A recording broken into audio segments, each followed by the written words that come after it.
I'm going to very briefly introduce mathematical operations with complex numbers and complex numbers in general. We'll be using these a lot in this course and actually make things a lot easier in many cases.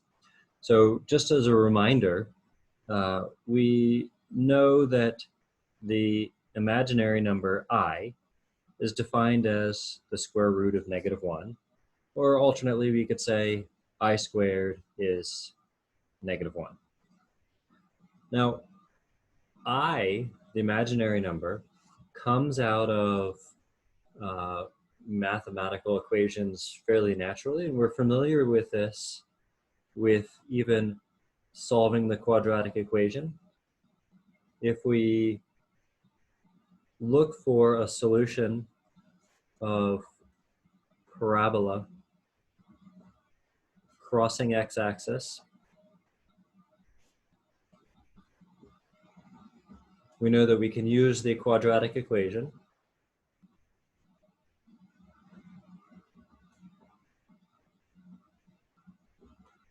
And in a situation like the one I've drawn above, where the parabola is above the x-axis the entire time, the solution actually involves an imaginary number. So a complex number in general takes the form a plus b times I, where a and b are two numbers.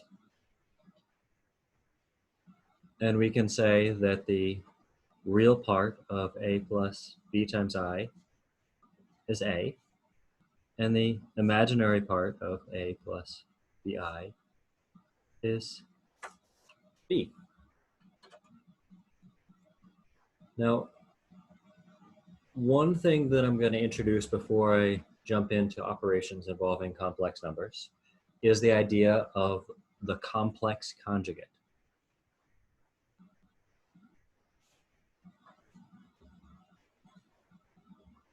And this is a useful idea if we have some complex number, z, is equal to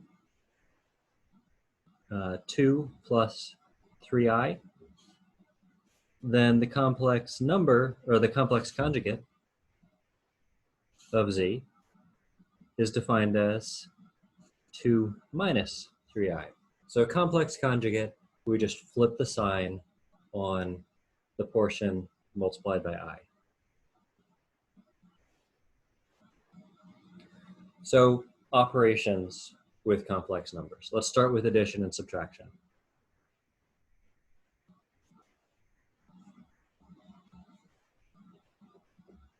Nothing magic here. Addition and subtraction, if we say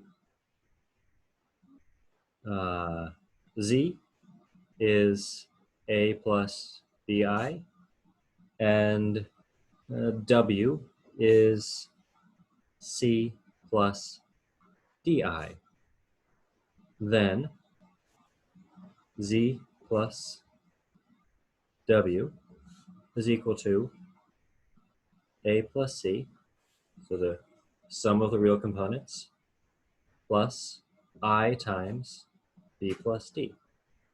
So just as if we're using I as a variable, or any other letter. If we consider multiplication,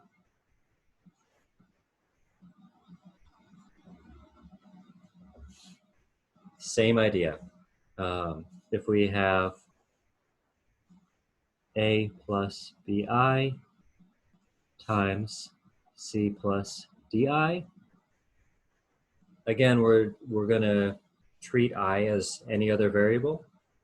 We would solve this using normal high school first, outer, inner, last, right? Multiply through.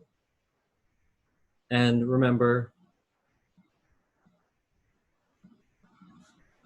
I squared is -1. Other than that, there's no magic to it. Division, if we want to divide, let's, then it's helpful if we multiply both top and bottom by the complex conjugate.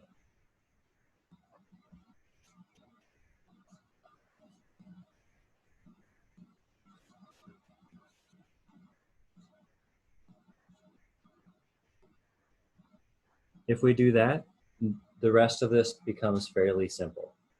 We have two complex numbers, again, let's say W and Z. We could multiply both top and bottom by the complex conjugate of Z.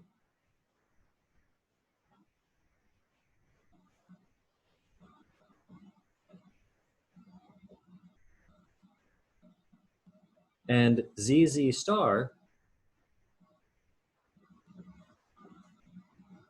is always real.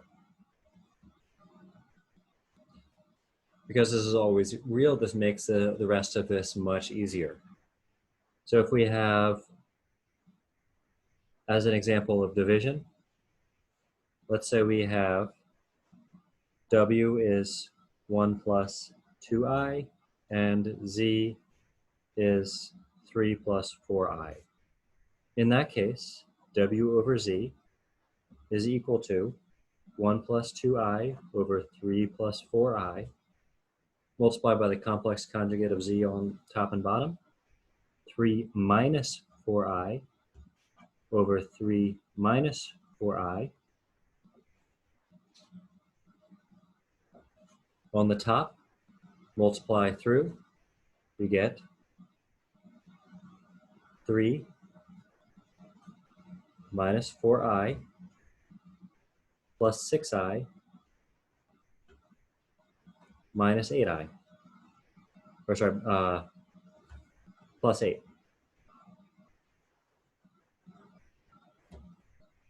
On the bottom, we get 9 minus 12i plus 12i plus 16. I promise this will be real on the bottom, and it is. We can separate out the components containing I and not containing I. We get 11 over 25 plus 2 over 25i. So fairly straightforward if we remember to multiply by the complex conjugate on top and bottom. Now I'm going to introduce one more idea here. This is the idea of the complex plane.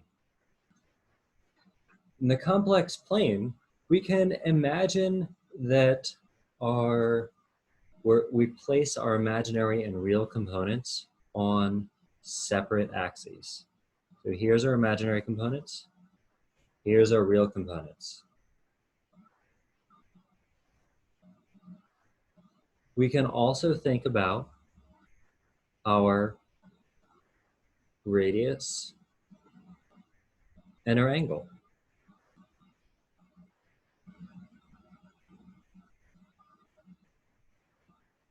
So if we have a number a plus bi, this distance is a, and this distance is b. The magnitude of this complex number is equal to,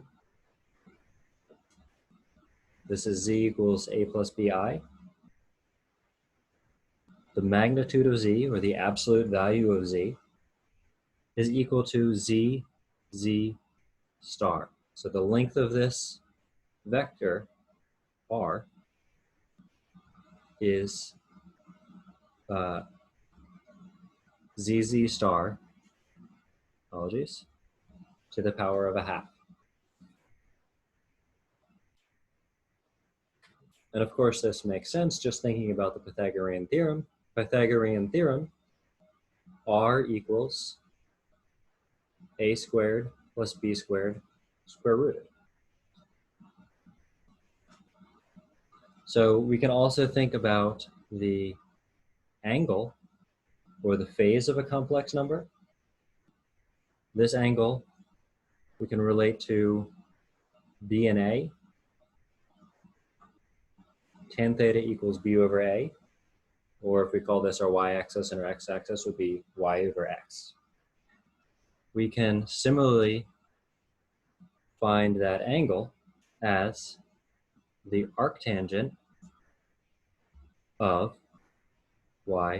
of b over a. And I used a tan 2 here because a tan 2 is the form of the arctangent that keeps track of which quadrant we're in. So b over a, if they are both negative, they'll be in quadrant 3. If they're both positive, they'll be in quadrant 1.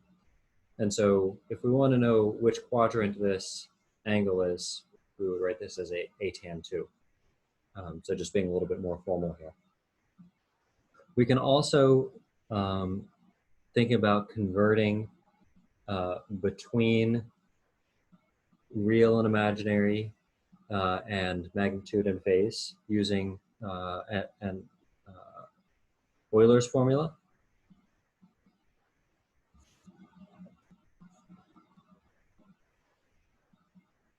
Which we talked about before. E to the I theta is equal to cosine theta plus I sine theta. So we can express a complex number as a complex exponential.